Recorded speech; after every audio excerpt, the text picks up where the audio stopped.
warahmatullahi wabarakatuh. Selamat pagi anak-anak. Bagaimana kabarnya hari ini? Sehat? Alhamdulillah. Semoga kita semua selalu sehat dan dalam lindungan Allah Subhanahu wa taala. Amin. Amin ya rabbal alamin. Oke, anak-anak, sebelum kita memulai pembelajaran pada pagi hari ini, alangkah baiknya kita berdoa terlebih dahulu. Berdoa dimulai. Selesai. Baik, kita absen terlebih dahulu ya. Apakah teman kalian ada yang tidak hadir? Hadir semua? Selanjutnya, silahkan kalian persiapkan alat tulis kalian. Nah, untuk pertemuan pertama kita pada mata pelajaran biologi di kelas 11 kali ini, kita akan membahas mengenai sel. Nah, untuk materi kali ini akan diadakan 2 kali pertemuan. Untuk pertemuan pertama, kita akan mempelajari mengenai sel, komponen kimiawi penyusun sel, struktur, dan juga fungsi sel. Sedangkan untuk pertemuan kedua, kita akan melakukan praktikum atau pengamatan mikroskopis terhadap sel bawang merah dan juga sel epitel pipih. Baik anak-anak, sebelum kita memulai pembelajaran pada pagi hari ini, Ibu ingin melakukan pemanasan terlebih dahulu supaya kita semakin semangat dan juga semakin termotivasi dalam belajar. Nah, nanti kalian ikutin Ibu ya. Ketika Ibu tanya, bagaimana kabar kalian hari ini? Nanti kalian jawab, selalu ceria, selalu semangat, selalu bahagia. Oke, dimengerti? Oke, kita mulai ya. Bagaimana kabar kalian pada hari ini? Alhamdulillah. Baik anak-anak, pada kelas 10 kita telah mempelajari materi mengenai lingkup biologi yang salah satu kajiannya mengenai tingkat organisasi kehidupan. Nah, apakah di sini ada yang masih ingat tingkat organisasi kehidupan terendah ini dimulai dari apa? Iya, Meli silahkan. Betul sekali. Jadi, tingkat organisasi kehidupan terendah ini dimulai pada tingkatan sel. Kemudian, Ibu ingin bertanya pada kalian semua, adakah yang masih ingat apa itu sel? Ada yang ingin menjawab? Iya, Lala, silahkan. Betul sekali. Jadi, sel adalah unit struktural dan juga fungsional yang ada pada makhluk hidup. Baik anak-anak, sekarang Ibu ingin bertanya kepada kalian, mengapa sel bisa dijadikan sebagai tingkat organisasi kehidupan terendah? Kemudian, apa saja sih organel-organel yang menjadi penyusun dari sel? Lalu, bagaimana proses yang terjadi di dalam sel sehingga dapat mewakili kehidupan? Kemudian kita tahu bahwa sel merupakan unit struktural dan juga fungsional yang ada pada organisme, termasuk hewan dan juga tumbuhan. Akan tetapi mereka berbeda. Lalu, apa sih perbedaan antara sel hewan dengan sel tumbuhan? Oke, untuk semua pertanyaan tersebut akan kita bahas bersama-sama dalam pertemuan kali ini. Baik anak-anak, kita mulai pembelajarannya ya. Silahkan kalian buka modul yang telah Ibu siapkan.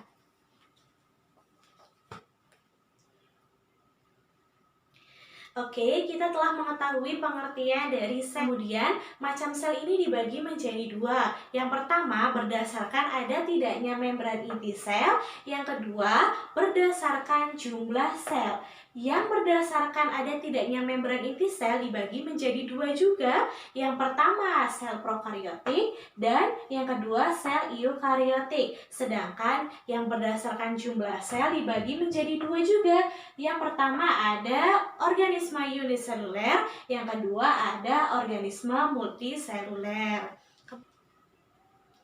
Dalam perkembangannya terdapat banyak tokoh penemu sel. Nah, untuk lebih memudahkan kalian dalam mengingat siapa saja tokoh-tokoh penemu sel, Ibu sudah siapkan 3D singkatannya, yakni Pak Roros. Nah, jadi P-nya ini untuk Purkinje yang menyatakan bahwa sel ini berisikan protoplasma.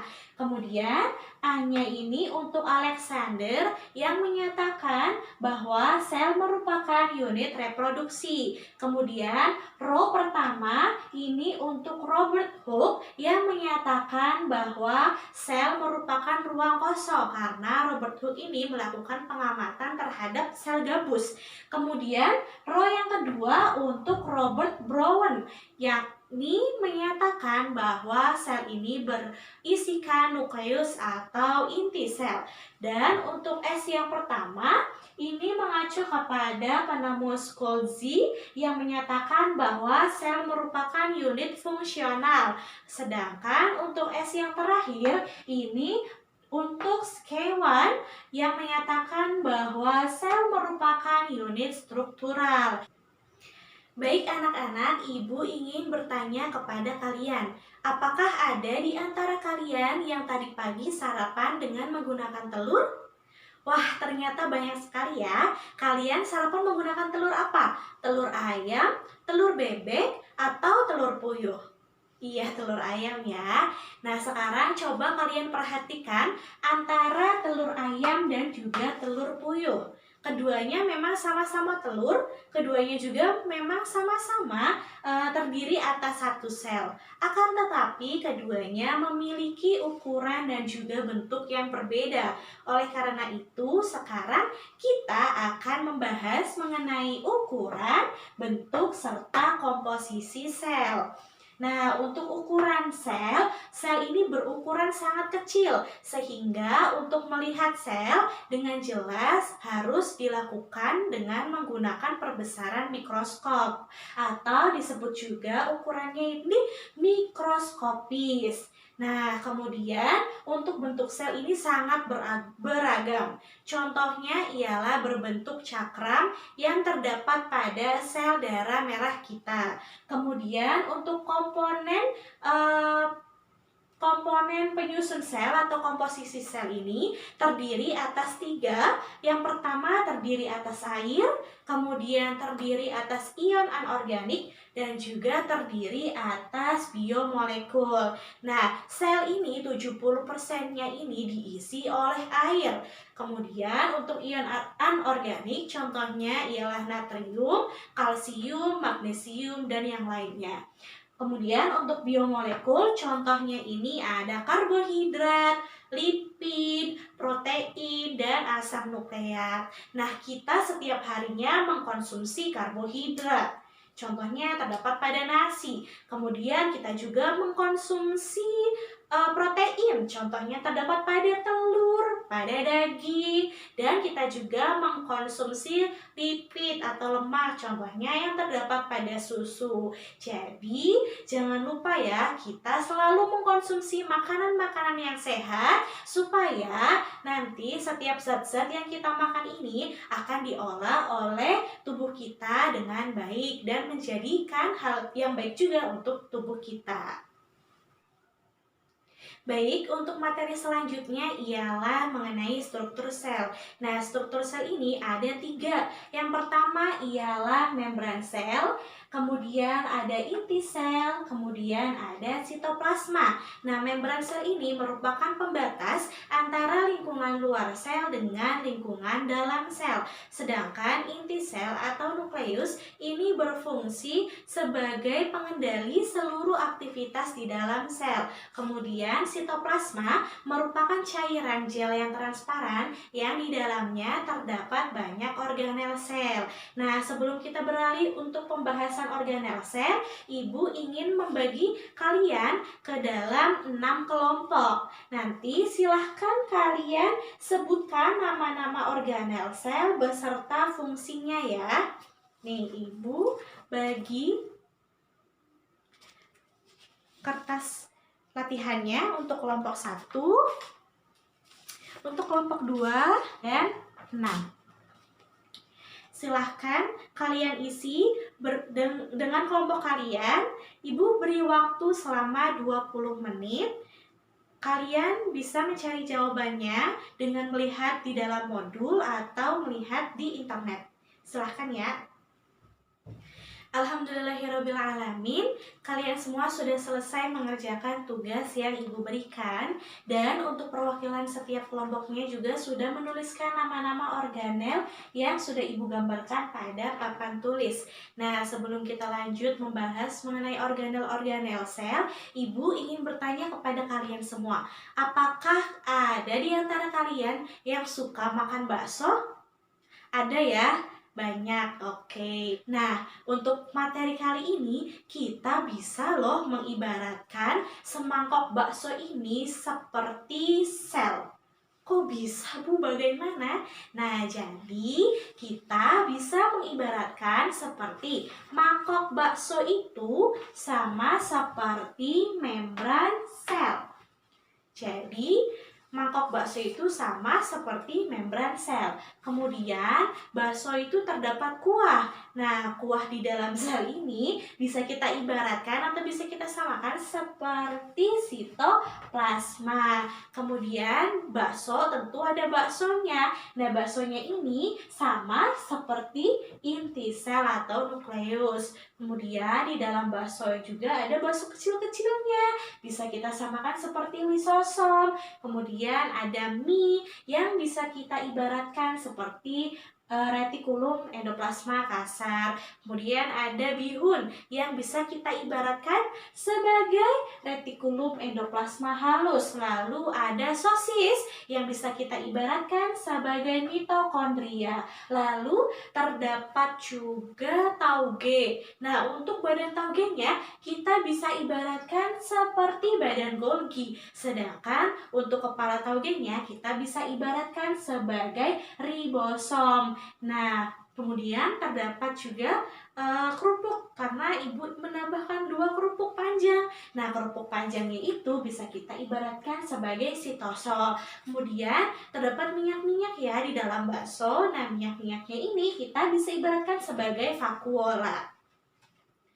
Nah, sekarang kalian sudah lebih paham ya mengenai macam-macam dari organel sel. Nah, selanjutnya kita akan membahas mengenai fungsi dari setiap organel sel. Yang pertama ada mitokondria atau yang berbentuk seperti sosis. Nah, mitokondria ini berfungsi pada respirasi sel. Kemudian juga terdapat badan Golgi. Nah, badan Golgi ini berfungsi sebagai sintesis sekret, pembentukan protein, dan juga pembentukan membran sel dan dinding sel. Kemudian, pada badan Golgi ini terdapat banyak ribosom. Nah, ribosom ini berfungsi untuk sintesis protein. Kemudian juga terdapat retikulum endoplasma kasar dan retikulum endoplasma halus. Nah, retikulum endoplasma kasar ini terdapat banyak ribosom.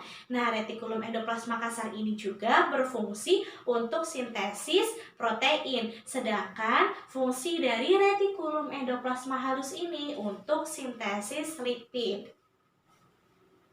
Organel selanjutnya ialah sentriol. Nah, sentriol ini berfungsi pada pembelahan sel. Kemudian terdapat organel plastida yang di dalamnya ini terdapat klorofil untuk berfotosintesis pada tumbuhan. Kemudian terdapat organel vakuola dan di mana vakuola ini berfungsi sebagai tempat menyimpan cadangan makanan. Kemudian terdapat juga lisosom yang berfungsi sebagai pencernaan intrasel. Oke, sampai di sini adakah di antara kalian yang ingin bertanya? Silahkan. Iya, Ahmad, boleh? Apa sih perbedaan antara sel hewan dan juga sel tumbuhan? Baik, di antara teman-teman semua, adakah yang sudah mengetahui atas pembahasan yang telah kita bahas tadi, perbedaan antara sel tumbuhan dan juga sel hewan? Iya, silahkan Listi. Betul sekali. Jadi, perbedaan antara sel tumbuhan dengan sel hewan terdapat pada organel yang terdapat di dalamnya. Nah, sel tumbuhan ini memiliki organel plastida yang berfungsi untuk berfotosintesis. Kemudian, sel tumbuhan juga memiliki dinding sel, sedangkan sel hewan tidak memiliki plastida dan juga dinding sel. Akan tetapi, sel hewan memiliki organel lisosom dan juga organel sentriol yang tidak dimiliki oleh sel tumbuhan. Begitu ya Ahmad, bisa dipahami jawabannya? Baik anak-anak, selanjutnya adakah di antara kalian yang dapat menyimpulkan materi pembelajaran pada pagi hari ini? Iya, Listi, silahkan. Betul ya, jadi kesimpulan pada materi pembelajaran hari ini ialah sel merupakan unit struktural dan juga fungsional yang ada pada organisme. Kemudian macam sel dibagi menjadi dua. Yang pertama berdasarkan ada tidaknya membran inti sel, yang kedua berdasarkan jumlah sel. Kemudian ukuran sel juga mikroskopis. Dan bentuk sel sangat beragam, contohnya berbentuk cakram. Kemudian komponen penyusun sel terdapat 3. Yang pertama ada air, yang kedua ada ion anorganik, dan yang ketiga ada biomolekul. Lalu struktur sel juga ada 3. Yang pertama ada membran sel, yang kedua ada inti sel atau nukleus, dan yang ketiga itu terdapat sitoplasma. Nah, di dalam sitoplasma ini terdapat berbagai macam organel sel. Selanjutnya untuk evaluasi, Ibu ingin bertanya satu pertanyaan saja untuk kalian semua. Jadi pertanyaannya adalah organel apakah yang berfungsi pada respirasi sel? Iya, betul semuanya ya. Jadi Ibu anggap kalian semua sudah paham ya pada materi sel kali ini. Baik anak-anak, jadi sekarang kita telah mengetahui bahwa bahkan pada tingkatan organisasi kehidupan terendah yakni sel, ini terdapat komponen-komponen dan juga proses-proses yang sangat luar biasa. Jadi kita sebagai manusia hendaknya senantiasa bersyukur dan juga menjaga atas apa yang telah Allah berikan kepada kita. Nah, sebelum menutup pembelajaran, Ibu ingin memberikan quotes untuk penyemangat dan juga motivasi selanjutnya untuk kita semua. Nah, jadi quotes-nya ini berjudul quotes telur ayam. Dengerin baik-baik ya. Jika telur dipecahkan oleh kekuatan dari luar, maka kehidupan di dalam telur akan berakhir. Akan tetapi, jika telur dipecahkan oleh kekuatan dari dalam, maka kehidupan baru telah lahir dan hal-hal besar selalu dimulai dari dalam. Ya, dari dalam ini berarti dari dalam diri kalian sendiri. Baik anak-anak, selanjutnya mari kita ucapkan hamdalah bersama-sama. Alhamdulillahirrabbilalamin. Nah, sebelum kita menutup pembelajaran pada pagi hari ini, Ibu ingin memberikan sedikit tugas untuk kalian semua. Silahkan kalian kerjakan soal pilihan ganda 10 butir dan juga soal esai 2 butir yang terdapat pada modul yang telah Ibu siapkan dan telah Ibu bagikan.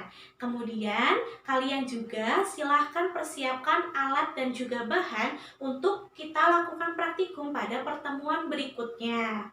Terima kasih untuk pertemuan kali ini. Akhirul kalam, Ibu ucapkan wassalamualaikum warahmatullahi wabarakatuh.